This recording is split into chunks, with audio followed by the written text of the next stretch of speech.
Hey friends, welcome to the Natural Gardener's Guide to Homemade Soil Amendments. If you have poor soil and you're looking to improve the quality, you're in the right place. Not only is it possible to improve soil health, you've likely got more options than you think.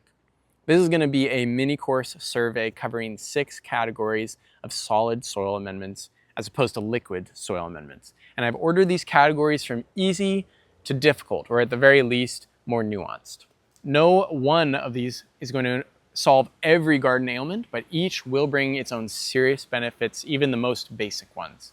Before we hop in, the way that I'm defining a soil amendment is anything that fits into one or more of these 3 criteria. It supplies nutrients, it feeds soil biology, it improves soil structure or tilth. And we'll return to all these at the end. But before we go any further, welcome back to the channel. I'm Taylor, and I help gardeners grow in more sustainable, hopefully regenerative ways. And we've been using all of these techniques that I'm going to share with you ever since we started gardening, since the earliest days of the pandemic. So whether you are just getting started gardening or if you've got some experience under your belt, I think that you will find something informative and maybe more importantly, actionable from this video. I'm also going to say that although I'm drawing largely from my personal experiences and victories from these techniques, all of these are well-established methods that have long histories of usage across a wide range of gardening traditions. So with that, let's hop in. In this first category of soil amendments, we're going really basic, but sometimes the basics are just what you need. And in this case, it really is. We're talking about organic mulches. A mulch is not something that you might think about when it comes to soil amendments. They're not fancy, but going back to our criteria for a solid form soil amendment, does it supply nutrients? Does it feed soil biology? Does it improve soil tilth or structure? Yes, yes, and yes, depending on a few factors. So let's get specific. An organic mulch is anything that was once alive or attached to something that was live. Classic examples, dried leaves.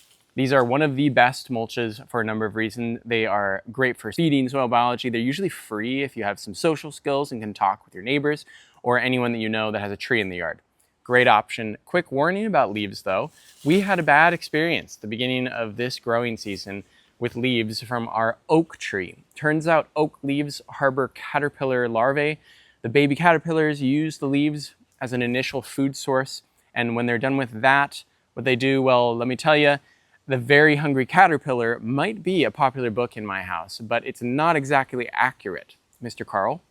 Caterpillars don't just eat a single hole through things, they eviscerate and destroy baby plants. It's all right, we actually bounced back, but not until we pulled out our leaves from our tomato beds. Don't let that scare you off leaves though. If you want to play it safe, you can also just collect leaves for a year, keep them moist and in a big pile, and they will decompose nicely into something called leaf mold. This stuff basically resembles soil. Incredible stuff, teeming with microbes, great organic mulch. Another really great mulch is the humble wood chip. Wood chips are fairly easy to source. I've flagged down and called many an arborist in my gardening days asking for a dump load of wood chips.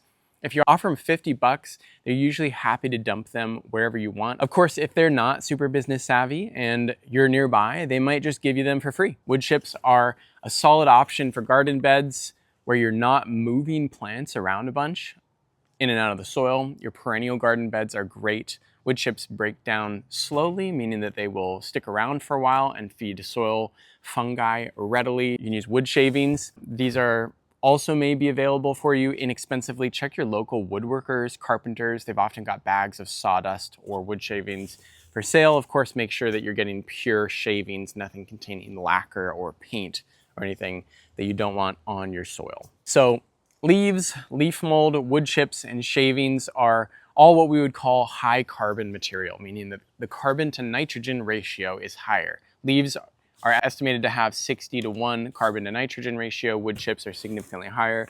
Most people estimate that they sit around 500:1 carbon to nitrogen. The carbon to nitrogen ratio of plants tells you generally how a material will behave in decomposition.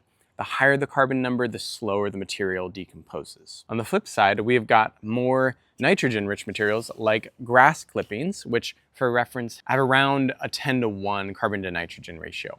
Coffee grounds and aged animal manure have something like a 20:1 ratio. These are also great mulches for amending soil. They provide lots of good nutrition for microbes. They break down pretty quickly compared to the carbon-rich materials, and they feed bacteria in the upper layers of the soil. Another very simple organic nitrogen-rich mulch is just crop residue. I like to help plants self-mulch when I prune. This is a pretty easy way to impart those nutrients back into the soil they came from. Obviously, if you're cutting off diseased plant debris, you won't want to mulch with those, but otherwise this is a great soil amendment. Now with nitrogen-rich materials, if you'd like, you can kind of hand work these into the top layer of your soil, although it's not really necessary. However, it's crucial that you don't mix high carbon materials into your garden soil almost at all. That's not how these materials amend the soil. Mulching means layering, not mixing. So if you mix wood chips or dried leaves into the top layers of your soil, something interesting happens. Not good, interesting, by the way. The microbes in your soil will check out the new food source, the high carbon material. They will start to decompose this material, gathering and consuming energy in the form of complex carbohydrates found in the carbon. But microbes need a balanced diet, just like humans. So they're going to seek equilibrium by scavenging for nitrogen from the surrounding environment to get their proteins, enzymes, and whatnot.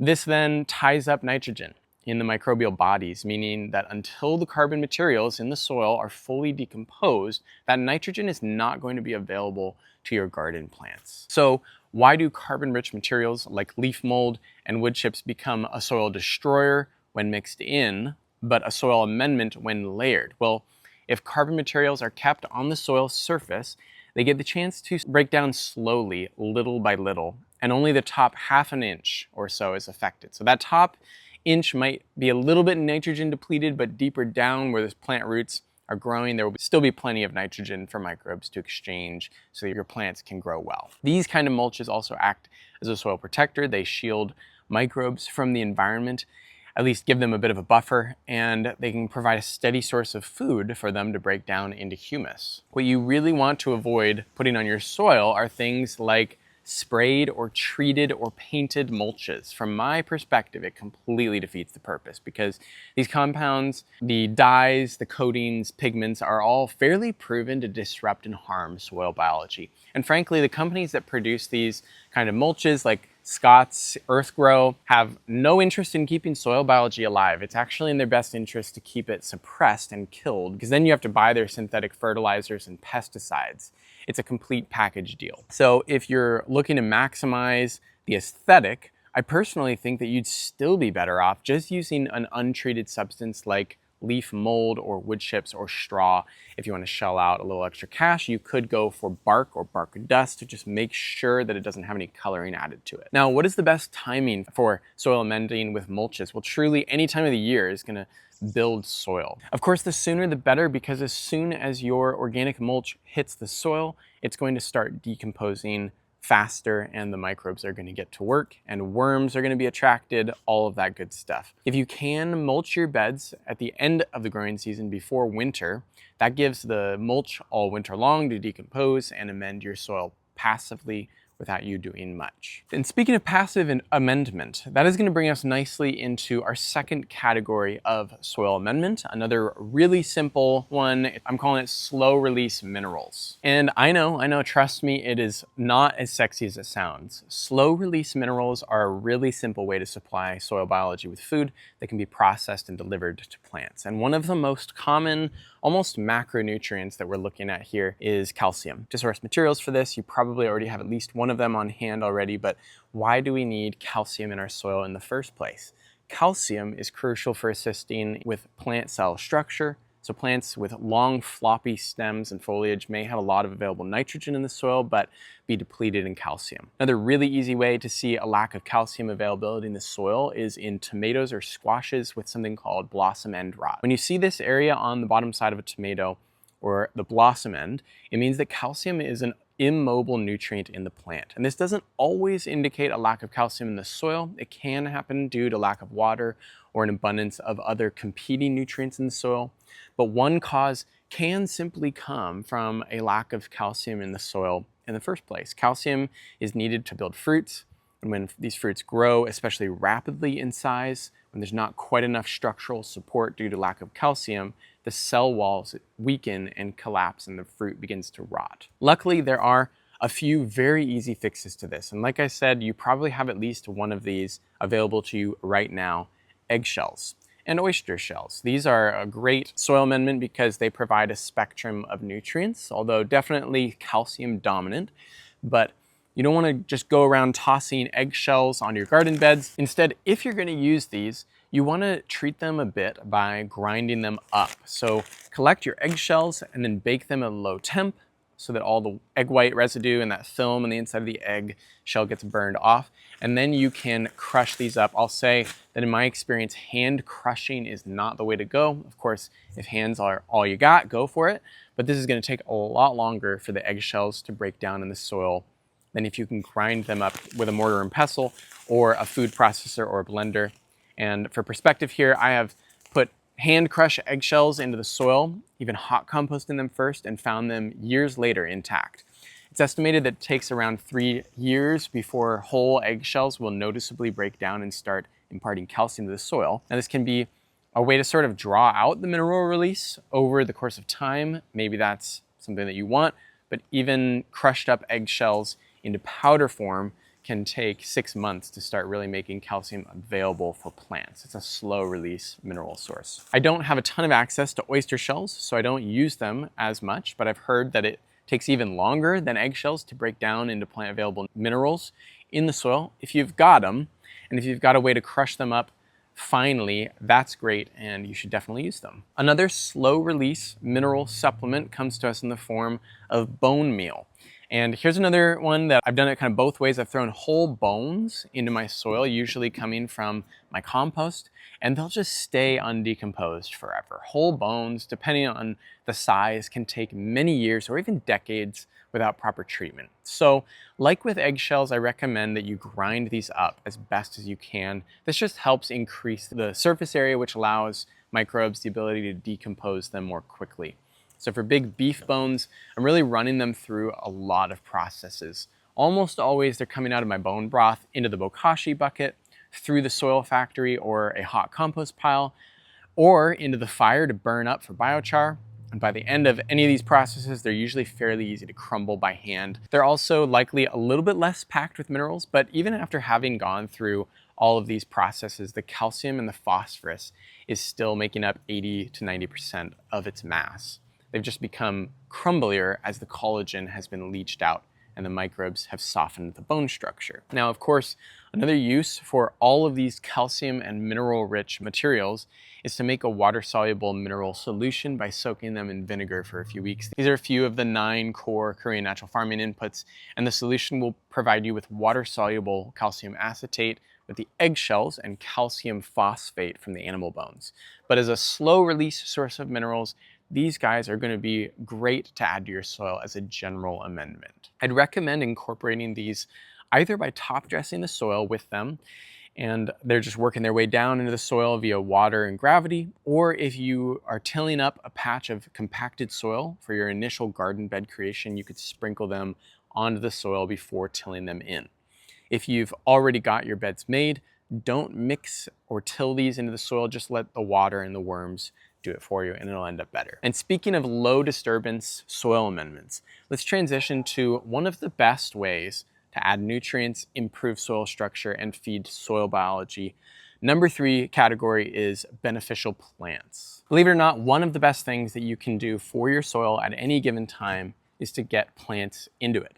This is one of the tenets of Jesse Frost's awesome book, The Living Soil Handbook. The tenets are: number 1, disturb the soil as little as possible. 2, keep it covered in as much as possible.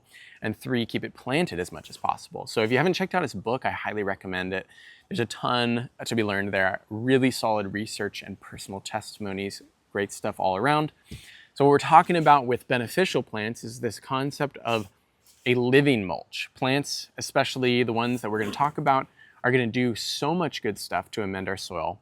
First of all, any plant is going to feed soil biology by engaging in that nutrient exchange. Roots exude simple carbohydrates for microbes to eat in exchange for plant available nutrients found in the soil, hand delivered by the microbes. Plant root systems are also going to naturally infuse the soil with structure. If you let gravity and water compress silt without anything in it, it'll compact over time, and obviously that happens a lot faster if you're walking on the soil or riding your tractor over it or tilling it right before or after it rains. But with plant roots in it, the soil is getting some natural structure. When a plant dies and its roots stay in the ground, they become food for microbes. They decompose and the structure is relatively retained. So this is where something like a cover crop comes in. Cover crops, you may have heard of, are non-food crops that are grown specifically with a benefit added component for the soil. Some examples of this are legumes, which when properly inoculated and terminated at the right time, help to fix healthy amounts of nitrogen in the soil through their root nodes. Another benefit type would be gentle tillage, like a tillage radish. This crop's job is to send its tuber down into the soil, gently break it up, and then decompose in place, feeding biology and kind of tilthing up the ground. Then you've got cover crops like Sudan grass, whose job it is to create a large amount of above ground biomass that can be used as fodder for animals or just chopped and dropped onto the soil, acting as a mulch and decomposing over the season so that the soil is ready to plant into. A sort of all-purpose approach, and the one that I probably recommend the most for amending soil in a balanced sort of way, is by mixing 2 or 3 or more of the cover crops together. These often come pre-mixed, although I've mixed my own in the past. In one of our first gardens, we sowed a cover crop mix out of rye, field peas, crimson clover, and hairy vetch. The clover and peas and vetch helped fix nitrogen in the soil. The rye and the vetch created above ground biomass that the peas could climb up and wind its way around. These mixes are often really nice kind of symbiotic plant combinations. And then we just chopped it down and covered it with a tarp to fully terminate it. That allows the roots to stay in the ground and decompose, and the above ground biomass to compost in place on the soil surface. This past year, we had a great experience using buckwheat, peas, and clover. Try some of these out if you have the chance to rotate some garden beds, or if you have more space than you're able to grow in right now, right away, if you want a really easy and effective way to amend the soil. Another type of soil amendment that you can grow right at home are your comfreys, your yarrows, your borage, and nettles. These plants are dynamic accumulators, meaning that they draw up a lot of nutrients from the soil into their biomass, and then they can be used as either a chop and drop or as a compost addition. The thing with these plants, and especially with comfrey, is that they are incredible soil amenders just by planting them in any given location.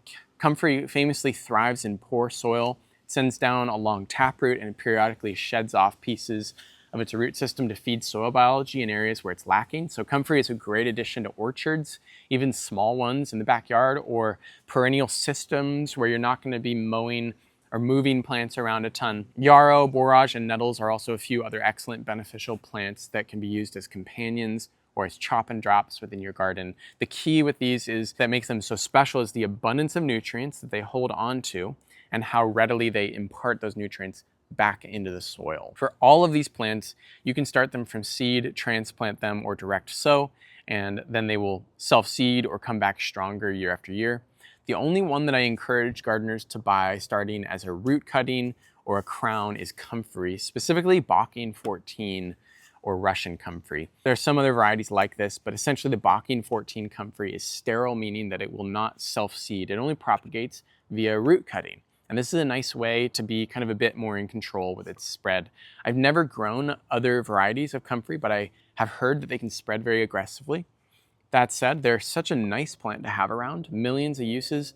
Check out our video all about comfrey, learn kind of all about how to amend your soil and all the other uses for comfrey. Now, so far we've covered 3 soil amendments: mulches, slow release minerals, and beneficial plants. And these are all relatively low complexity approaches. You pretty much get the thing and then you put the thing on or in the ground. But for our 4th category, we're gonna dive into compost a bit. And I wanna cover 5 different types of compost that I consider kind of scaling in difficulty as we go. That being said, none of these are particularly scary challenging. And the first one is gonna be very simple. This is your basic cold compost. Now, cold compost is really only referred to as cold because of the existence and the popularity of hot compost. But it's not particularly cold in temperature. Relatively speaking, it's more accurately ambient. This is a compost that pretty much every gardener, and I would hesitate saying the S word here, should be making at any given time. Compost just refers to broken down organic matter and usually implies more than one type of organic matter. So if you'll remember the various types of mulches that we discussed, Essentially, when you make cold compost, you're just gradually piling up carbon materials and nitrogen materials over the course of time. This is also often referred to as lazy composting, proudly, because it simplifies the whole thing down to pretty much one rule, and that rule is at a certain point you stop adding to the pile. Crazy, I know. But it's important actually that you stop adding materials, because once you do, the clock starts ticking and it's going to be a while till the timer goes off. For a cold compost pile to fully decompose into finished compost, you're looking at around a year at minimum, in my experience. I define finished compost as compost where the majority of the individual ingredients have broken down enough to the point where I can't really distinguish them. Of course, wood chips are likely going to stick around for a while, but generally we want a soil-like looking compost. If you want to go wild and be a little bit less lazy with your cold compost, you could also flip the pile once before letting it sit. Flipping a pile is maybe more accurately described as mixing a pile, because the goal here is just to get everything incorporated with each other. If you've got a big pile that's really tall, you're going to want to take the top off and turn it over so that it now becomes the bottom of the pile. Bring the outside portions of the pile inward toward the center, and this will generally do a great job of just mixing things up. At this point, you could also provide your pile with a drink of water, given it hasn't gotten one from the rain, or if you live in a really dry climate like me. Water is going to lubricate the microorganisms in the pile and just allow them to travel through the materials easier and decompose a skosh faster. I'll also say that with a cold compost system, you do not need to make a freestanding pile for it to work, or even a pile at all. Compost tumblers are available. Even a large tote or a 5-gallon bucket could produce you some compost if you're working with a smaller garden. Just make sure, if you can, that the ingredients in the tumbler or tote or bucket don't get too soggy. You want things to stay relatively balanced. These are popular for tossing fruit and veggie scraps into. If you only ever throw banana peels and coffee grinds into one of these things, you're going to get sludge that smells bad and doesn't actually create something very useful. So keep in mind that you want to balance out the nitrogen-rich materials like kitchen scraps and lawn clippings with carbon-rich materials like dried leaves and wood chips, so that things don't go anaerobic and putrid. Another basic tip is to keep your pile, whatever type of pile, covered with a tarp or a piece of burlap to keep out excess moisture from rainwater, as well as to keep moisture inside the pile from evaporating and drying out the pile. The pros to this kind of compost: it's easy to make, so you can make it little by little as you go about your daily, weekly, monthly life, and then in a sense you're making compost passively over the course of a year or two. But beyond the benefit of being relatively hands-off, there's another huge reason why every gardener, and I'll soften it this time, could benefit from making it, is because at these cooler, more ambient temperatures, you're going to retain nutritional and microbial diversity in a way that you can't really achieve from a hot compost pile. Hot compost, we'll get into later, selects for thermophilic microbes, mostly bacteria, and its temperatures kill off mesophilic microbes, fungi especially, that can't handle the higher temps. Nitrogen content also is usually pretty retained and kept from becoming volatile or airborne when the temperatures are kept lower. You're not going to be off-gassing nitrogen and other trace minerals, losing them to the atmosphere. So that's a huge pro in favor of cold composting. The cons are obviously that it takes quite a while to make. Sometimes you don't have a year or more to make compost. If you try to use cold compost too early, you will lose a bit of the microbial diversity. The nutrients can be imbalanced across the pile, and perhaps worst of all, weed seeds and rhizomes will be retained, meaning that as you go to spread this compost on your garden beds, you might be doing the dandelion's job for them. All right, that was a lot for just one of the 5 types of compost. We covered hopefully some useful stuff there as you're considering what you want to make. The second type of compost I want to mention is animal manure, and this is maybe less effort than cold composting even, but it's a little bit more nuanced, animal to animal, and for that reason I consider it a little more upgraded difficulty-wise. But animal manure is really popular as far as soil amendment goes, and for good reason. It provides lots of good nutrients. They're typically abundant if you have livestock or if you know someone who has some nearby. People in my experience are often eager to help you take their manure away. We personally have used horse, goat, steer, mule, and of course chicken manure in our gardens over the years. And where we get into the nuance of this discussion is when it comes to heating it up and aging it. So there are 2 broad categories of animal manure, and those are cold and hot. Again, not trying to confuse you with these big words. In this case, when I refer to hot manures, I'm not referring to the temperature per se, but the nitrogen content, which if over applied to plants can burn them. Again, not in the sense of temperature, in terms of the way plants look when they've been overexposed to ammonia and the nitrate forms of nitrogen. It's more of a physiological burning as opposed to a combustion sort of burning. So in the hot manure camp, we've got poultry, that's chicken, turkey, duck, along with pig, cow, and horse. All of these manures need to have the nitrogen and sometimes the urea salts from the urine that comes with them processed before applying them to the soil for amendment, specifically if plants are either in the ground or going in the ground shortly after application. Now, on the cold manure side of things, we've got rabbit, alpaca, llama, sheep, and goat manure. And before you hop into the comments to bash on this, just let me say that generally speaking, these are considered cold manures, meaning that you can apply them to your garden beds the moment that they pop out of the animal's butt. Just because you could doesn't mean you should. And there are a few reasons. First of all, you'll always run the risk of spreading pathogens to your plants when you apply undecomposed manure around them on the soil. You wouldn't want to collect your alpaca pellets, toss them on the lettuce bed, and then cut yourself a salad the next day. Be sensible about this. That being said, if it's the beginning of the growing season and you haven't planted anything yet, I would say that most, if not all of these, are going to be safe to spread fresh before planting. And that's just because their nutrient makeup and the form of nitrogen they contain. Rabbit manures, for instance, are higher in nitrogen than chicken, but it's a slow release nitrogen source, whereas chicken manure nitrogen is pretty soluble and immediately available. Chickens also excrete poop and pee in one complete package, so that uric acid and ammonium is going to be wrapped up in there with the manure. For any of the hot manures, and if you want to with the cold manures, you can process the soluble nitrogen by either letting it age on its own for a year or so, like your cold compost. If you're composting poultry manure, you may want to add in some carbon material to keep things from smelling too bad. You can also hot compost any of the manures and they'll be ready to use much quicker. And this kind of leads us into traditional hot compost. Hot compost, in this case, does not refer to the high nitrogen content in the finished product. Rather, we're going back to a literal kind of heat, as in temperature. And this is where we create the conditions for thermophilic or heat-loving microbes to get established and promote healthy, beneficial bacterial dominance. The main benefits I often point out for hot compost is that it kills weeds, pathogens, and it decomposes very rapidly and therefore produce a usable product within 3 weeks' time. The trick is getting the conditions tuned so that the pile generates enough heat to reach those thermophilic temperatures. We're looking at a range of 130 to 160 degrees Fahrenheit or 54 to 71 degrees Celsius. And the way we get there is by creating a pile that is large enough, contains the right carbon to nitrogen ratio, an adequate moisture content, and that stays aerated through its decomposition cycle. Now, if you've never made a hot compost, this probably sounds way more complicated than it really is. Making hot compost is actually incredibly easy in my experience, especially once you've done it a few times, because you really don't have to measure much. You can pretty much quickly do it by feel. So let's get at each of these factors individually. For making a pile that is large enough, general wisdom would say a pile that is 3 feet tall, 3 feet wide, 3 feet long.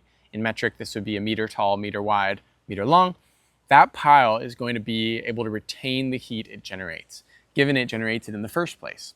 The main thing for why the size of the pile matters is because the microbes do a lot of work respirating and creating that heat, and with a large pile, it self-insulates and retains it. To get there in the first place, we need to very precisely and carefully balance out our nitrogen sources with our carbon sources in exact measurements, weighing each and every single wood chip and dried leaf to make sure that we have exactly equal parts. Just kidding. Really, we can totally afford to approximate here. It's not worth stressing over. You're just looking for generally a pile that is equal parts carbon-rich materials to nitrogen-rich materials. Not all materials are created equal. We already went over how wood chips contain a lot more carbon than dried leaves, so keep that in mind. I like to use wood chips sparingly for that reason, but overall, we're just trying to not stress about this. We're going to make the pile layer by layer, alternating between a brown and a green. Now, as we do this, we will also want to be watering the pile periodically, maybe continuously if you're doing this in a dry climate. Overall, you're looking for an exact 70% moisture content. Again, I'm joking. This is not rocket science. You'll get the feel for doing it after doing it a few times. In my experience, it's better to overwater a pile, especially considering the last part of the equation, which is to keep it aerated. But essentially, if your compost feels damp to the touch, not sopping wet, you're probably good. If things are getting a little too damp though, flipping your pile will help dry things out, as well as provide oxygen to the mixture after having settled. Once you mix up the ingredients, the pile will cool down a little bit, typically, and then spring back in full force with high temperatures again. I like to use a compost thermometer for my piles just as a general practice. If the pile starts to decreasing in temperature, I know that it's time to flip it and possibly water it down a bit more. If your pile is smelling putrid, you've probably got too much water in there or too much nitrogen-rich material. Either way, you can balance it out by adding a bit of carbon material as you flip it. If you do these things and flip your pile every few days for 3 weeks, you can get a great consistent workout in and get a great quality decomposed finished compost in as little as 3 weeks.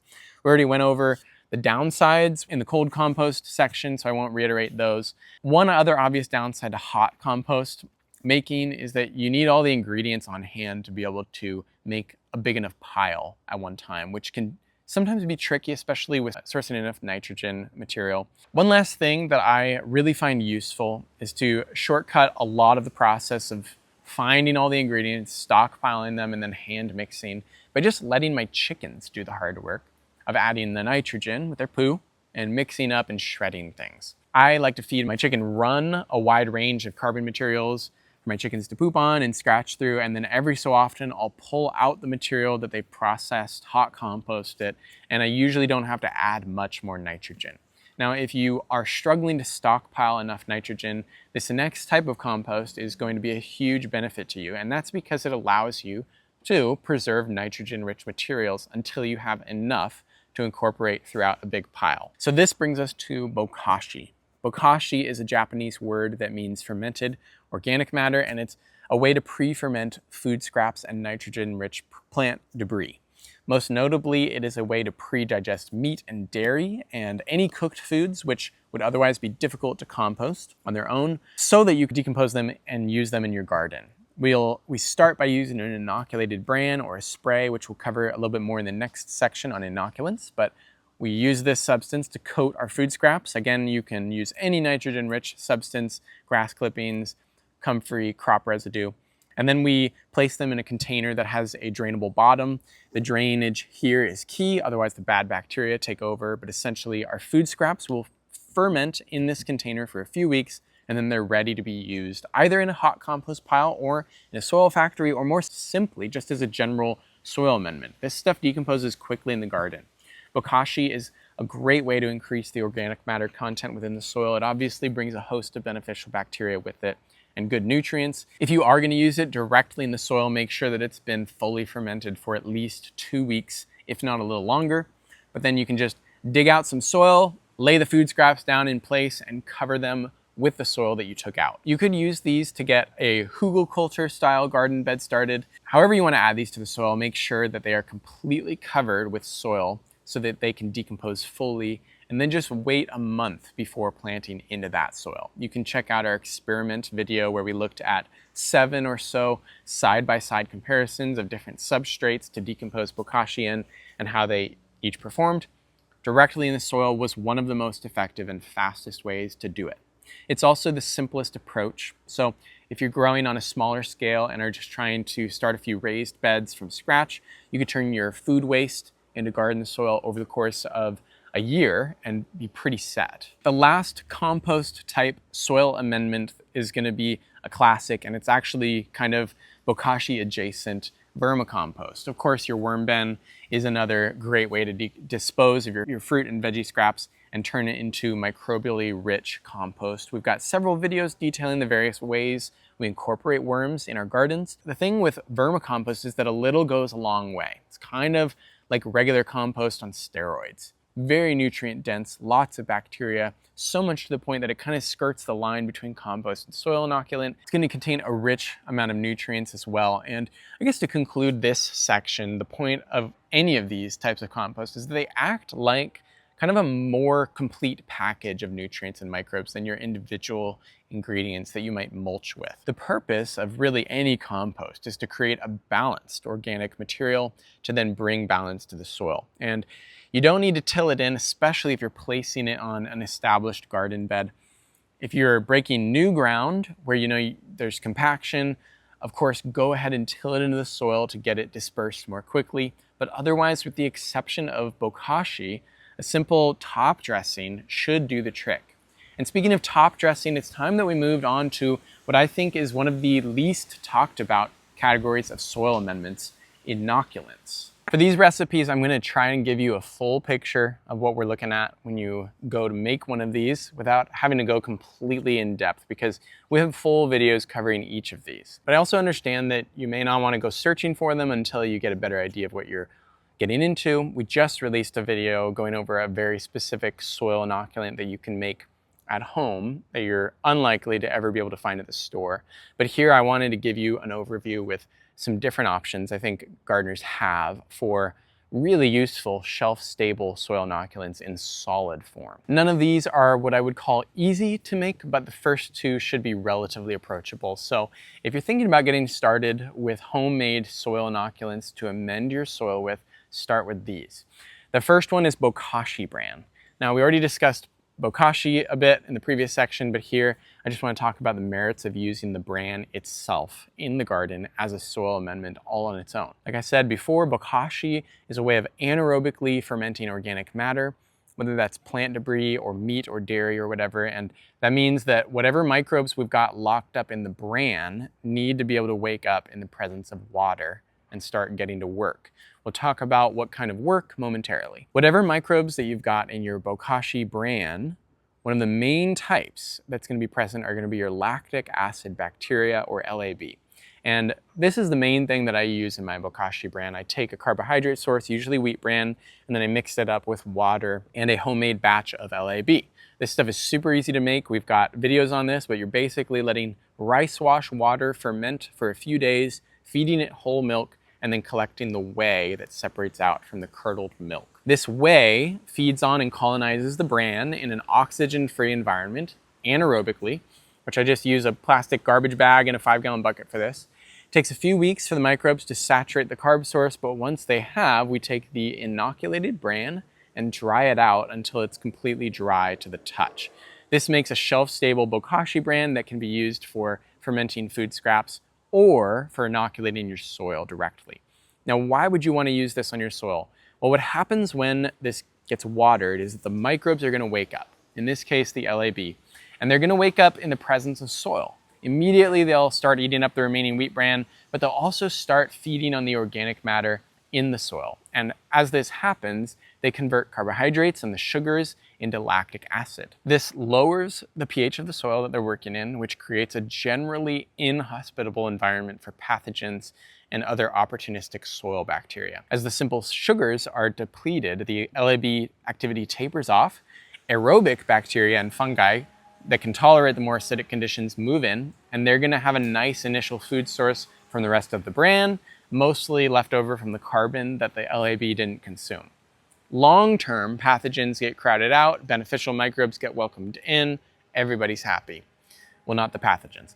This is a solid way, no pun intended, literally solid, to introduce or reintroduce healthy biology into garden soil via the use of a soil inoculant. The second inoculant that we'll cover is one that I've honestly only recently begun using in solid form, and it's this shelf-stable form of JADAM microbial solution. I think this is one of the best entry points for making your own shelf-stable soil inoculant amendment. It's a great way to get introduced to the concept of using indigenous microbes from the forest to boost your garden soil biology. The reason that we want these microbes is that because the ones naturally occurring that have adapted to survive in the exact climate that you're trying to grow your crops in. So typically we go into a deciduous forest, even a couple different ones, and areas with varying elevations and multiple times throughout the year, and we bag up some of the soil beneath the leaf mold.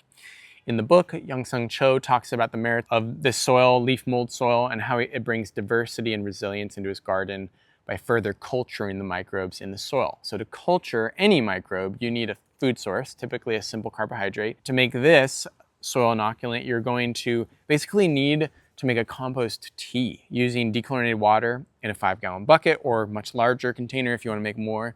You put the leaf mold soil, your carbohydrate, and some sea salt in a fine mesh bag, hang it in the water, and let the microbes multiply. The thing with this solution is that you're looking for microbial activity in the water, which will look like heavy foaming on the surface. But once that foam appears, you need to use the liquid solution quickly, or else the microbes will start eating themselves to death. They'll run out of a food source and they start dying. The JADAM microbial solution is super easy to make, just not easy to store, unless you take it one step further and culture it onto a new substrate, which is where you get your shelf-stable version. And shelf-stable, if I haven't said it yet, just means that in a generally normal temperature range from anything above freezing to below 90 degrees Fahrenheit or 32 Celsius, and if it doesn't have sunlight hitting it directly constantly, this stuff will last a long time, maybe years. Although once you make it, you'll probably find yourself using it up before then. So back to making it, you're going to take your JADAM microbial liquid solution, culture it onto a new substrate that consists of another carbohydrate and a carbon material. The carbohydrate ideally is something that you have easy access to. I use oats and wheat bran primarily, but you could use another crushed or spent grain. Rice bran is often used.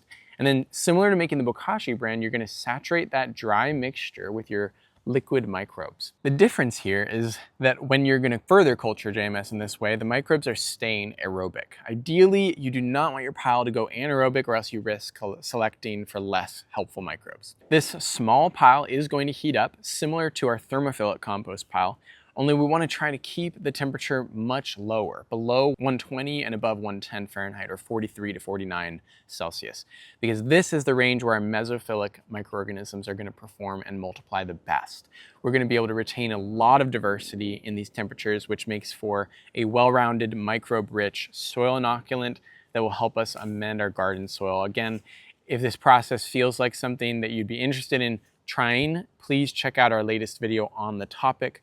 It goes more thoroughly through the process. I give a full breakdown, so there you go. Now we can't complete our overview of soil inoculating amendments until we talk about our indigenous microorganisms, or IMO4. This is the granddaddy of inoculants, and in order to keep this video length contained, I'm going to give a very brief rundown of the process, and I'll tackle it kind of building off of the framework that we established with the solid JMS. IMO4 is made in a very similar way, just a lot more carefully and slowly, and in a way that intends on hyper-prioritizing fungi. So instead of just scooping up leaf litter from the forest, we're going to leave it there and instead place a carbohydrate directly onto the forest floor, hoping to attract the microorganisms living there. We do this by filling a wooden box with rice or oats or barley, all cooked, and then covering it up with a paper towel so that the only microbes can get in and the critters stay out. It takes about 3 to 7 days for the microbes to adequately carbonize this carb. Once they have, we remove the box, and this becomes our starter culture for our soil inoculant. Before we use the microbes in the soil, we're going to feed them to a substance like what we used for the JMS, roughly equal parts carbohydrate to carbon-rich material.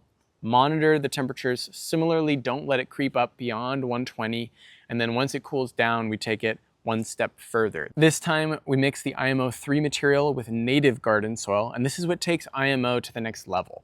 With IMO4, we're creating a long-lasting soil inoculant, and by that I mean it's going to last a long time in the soil because of its rich fungal makeup. Like I said before, we just came out with an extremely detailed breakdown of this, so check that out if you want to learn more about what makes IMO4 and the fungi that it brings so special. Needless to say, IMO4 is the soil inoculants to end all soil inoculants, in my opinion, from what I've learned and used personally. Now, there is one final type of soil amendment that I have put in a category all of its own. It's a distinct ingredient in my mind because while it is one of the best things that you can have in your garden soil, on its own, interestingly, it doesn't do much. And this soil amendment that I'm talking about is biochar. Now, biochar refers to an activated charcoal substance that has been charged or inoculated with microbes and nutrients. So on its own, the charcoal isn't particularly helpful. In fact, if you use what we call raw biochar in your garden, it will actually disrupt your soil temporarily and make it virtually impossible to grow for an entire season. So do not go tossing charcoal in your garden. Also, while we're here, I know there are distinctions between charcoal and activated charcoal. Activated charcoal can be made in several different ways. The way that I make activated charcoal is via steam activation. So I heat up the carbon materials, mostly wood, to very hot temperatures using a kontiki in-ground fire pit, and then I douse it with lots of cold water, which causes a huge amount of steam generation, which explodes the internal structure and creates all the pores in the wood. There's a way more technical explanation for how all this works, but just wanted to clear that up. So I use the terms charcoal, activated charcoal, and raw biochar kind of interchangeably to refer to the pure carbon source that's created when burning and hasn't turned to ash. Hope that's okay. The way that I think about biochar is that it's sort of a lubricant for all garden functions. It's not really very useful on its own, but it makes everything run so much smoother and more effectively. It's an enhancer. And how it enhances is by its housing capability. Activated charcoal is a highly porous, pure source of carbon. Unlike wood chips, which also are a carbon material, charcoal really doesn't decompose. Rather, it more just breaks apart over centuries, perhaps longer, as things mechanically crush it into smaller pieces. The thing with charcoal is that whatever you place near it, it acts as a sponge, meaning that it soaks up nutrients and microbes and moisture. That said, applied raw to the field, initially it's going to absorb all the positively charged nutrient goodies from the soil that it's touching in an attempt to balance out the large number of negative charges contained within its massive surface area. A single gram of raw biochar contains thousands of square feet of surface area due to its highly porous internal structure. Biochar is often described as a microbe hotel. Raw biochar is like a really attractive apartment building that goes up in a run-down neighborhood. Just go with me on this analogy, it's not perfect. Let's just say the apartment building goes up and it's so much better looking than the other housing nearby that everyone wants to move there. So the rest of the apartments and houses get abandoned. That's sort of what biochar does to garden soil. However, eventually the people are going to have families and their kids are going to need somewhere to live, so they'll move back to the empty buildings and the rest of the neighborhood. But microbes don't take decades to have adult children. They multiply by the month, the week, the day even. So these charcoal pieces are sucking up nutrients in the soil. The microbes are coming in and feeding on the nutrients, living the good life. And then as the charcoal's carrying capacity maxes out, the charcoal becomes something like a base camp for the nutrients and microbes. From that location, the surrounding soil becomes more fertile in the long run because nutrients are cycling more efficiently, leaching losses are reduced. And what's crazy still is that even as biochar fills up with nutrients and microbes, even as it reimparts those back to the soil, the pores develop biofilms that change the chemistry. So nutrients are held more loosely and plant roots can start to access them directly from the biochar itself. I realize this is a bit technical, so practically speaking, how do we use this stuff best? Well, you obviously could pull a prank on yourself and apply it straight up to the garden, and then next year you'd have a garden. But instead, what we really want to do is pre-charge it with nutrients. And so the way that we do that is literally by just combining it with any of our soil inoculants or composts for a few weeks to a month before applying it to the soil. Mixing in charcoal with your compost is probably the easiest way to charge it. We're coming out with a video soon about other ways of charging biochar, but really you just need to mix it up with one of these other amendments, even a cover crop. If you wanted to terminate a cover crop, you could sprinkle biochar over the surface of the soil, cut down the crop, tarp it, leave it to decompose over winter, and you'd probably be safe to plant into it the next season. I'll even say that without officially charging biochar with anything, it's going to soak up nutrients from the air. And the only reason that I know this is because I've let some charcoal sit out after making it in our backyard, probably just let it hang out for a few months, not touching a lot of rich soil necessarily. And then I crushed it up and scooped it into a bucket. Well, a few months later, I realized that I must have dropped a seed in the bucket that I was filling it with, because out of this bucket of raw biochar, a plant was sprouting up, which means that there was something in that charcoal worth feeding on. Of course, I will always recommend pre-charging your charcoal through one of the previously mentioned approaches, prior to applying it to your soil. As biochar is introduced as a soil amendment, the soil's carrying capacity goes up in every category: water retention, microbe activity, nutrient quality, quantity, and it goes up exponentially year after year. So if you've made it this far in the video, you may be thinking, this was great. Hopefully you aren't thinking it sucked. But you may be wondering where to start, or how all of these functions practically work in amending soil. So let's take a look at some of the roles that these play in soil amendment and where you might want to go from here. I touched on this in the beginning, but the way I see it, we've got three broad areas of soil amendment: soil structure or tilth, nutrient composition, and microbial inhabitants. Really simply, without the presence of healthy microbes, plants can't function properly. They can't fend off unhealthy pathogenic microbes, and they can't get access to most nutrients in the soil. Without nutrients in the soil, the microbes have nothing to process and deliver to plant roots. And without proper structure in the soil, water isn't retained well, microbes can't travel easily, and plants can't get rooted easily. So at base level, with a soil amendment, such as any of the ones that we've covered, we're going to be addressing one or more of these needs, either directly or indirectly. So let's do some basic troubleshooting. If you're looking at your soil and it's struggling to retain moisture, constantly drying out, plants are withering and quickly in the heat, it's possible that you're looking at a lack of organic matter in the soil or a lack of protection from evaporation. A way to amend your soil to combat this problem could be to use one of the mulches that we discussed. In fact, run a little experiment. Take some of your bare soil, maybe somewhere that the soil is cracked or really dusty, and try laying down some wood chips or dried leaves over the top.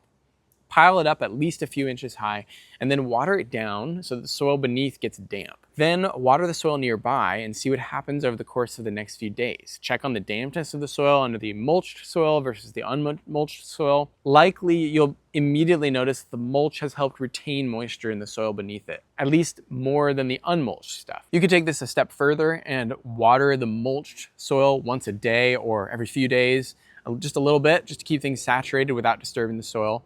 If you do this with wood chips, you might be surprised when you look underneath them after a few months. Here's a spot in our yard where we just wanted to keep the ground covered. It wasn't particularly sunny, hard to grow grass here, mostly just weeds, so we covered it with cardboard and wood chips. If I dig down underneath, a year and a few months later, I can see this nice fungal activity in the form of mycelium. Now, this isn't even a garden bed. I'm not trying to grow my plants here, so why would I keep this area mulched? In other words, why try to amend this part of the soil in my yard? Well, every garden that we've started, since really getting into it, we have taken the long-term approach, even if we knew that we weren't going to be gardening in that spot long-term. And the reason for this particular long-term approach is that when you get these underground fungal networks established, the soil and the plant life that's connected to the networks benefits collectively. So everywhere that the soil is covered, bacteria and fungi and other microorganisms are doing work to amend the soil. And healthy soil in this area means slightly healthier soil in my garden beds because of the interconnectedness of the soil food web. This wood chip pathway sort of connects this jalapeno bed to this bell pepper bed. The fungal network that's forming beneath the wood chips will gradually establish and be able to connect the plants, supporting one another, sharing nutrients, messages, and more. Let's look at a couple other uses of these amendments. If you have soil covered, mulched, you're actively protecting the microbes in your soil and helping them develop. But sometimes, especially if your soil has been tilled recently or sprayed with chemicals in the not too distant past, or maybe it's just a brand new growing space, you might need a boost of microbes to kickstart the process. That would be where a soil inoculant might come in handy. Getting these microbial communities established in your soil by top dressing your garden beds and watering in an inoculant can be a really great way to kickstart the biology. If your plants are struggling to get off the ground, even when the soil structure looks great, could be that they could use a microbe boost. Now, what if you're just struggling with all around bad soil? Maybe it's the pH or the compaction or the organic matter content, whatever is going on. If you're starting completely from scratch, compost is very likely going to help your garden get back on track. And I'm definitely not saying that compost is a cure-all for every garden ailment. Sometimes, though, it is that simple. Animal manure can be a really easy way to start a new garden. Animal manure and mulch. If you have the time and energy to make some hot compost, even better. These kind of catch everything all at once. A lot of the time, if you Want to build a brand new garden bed from scratch, you can even just put down 6 inches, a healthy 6 inches of compost on the ground, especially if it's well made, and then just plant directly into that. This is a way that we have started a lot of our garden beds in the past. It's sort of a reset button, and it's doing double duty. Finished compost can grow great plants while amending soil beneath it. If you only have a little bit of compost and your soil isn't too compacted, you might consider pairing compost with a cover crop to get things kick-started. Rake up the ground so that the top inch is loose, broadcast a cover crop, and top dress with an inch or 2 of compost. Another reason you might use a cover crop is if you harvested one of your other crops from a garden bed, a raised bed or an in-ground one, and you notice that the soil is a bit depleted, or maybe you just didn't get a good enough yield out of the food crop as you had hoped. This would be a great time to finish out the season with a cover crop mix to restore nutrients and organic matter and get some healthy roots in the soil. The next growing season will undoubtedly be a better one. These are just a few examples of how you might go about utilizing the amendments. Of course, if some or all of this is new to you, do not attempt to do everything all at once. Start with the basics, work your way up. I know it can feel tempting to try it all, has been for me, but it's actually really pretty important to kind of get down each of these things gradually, in my opinion. Of course, with the higher level stuff like IMO 4 and mixing and matching different amendments, you get a huge return on the investment. So if you are ready for that, you're gonna wanna check out our video detailing how to get perfect IMO collection every time. Otherwise, thank you so much for watching, and we'll see you all in the next video.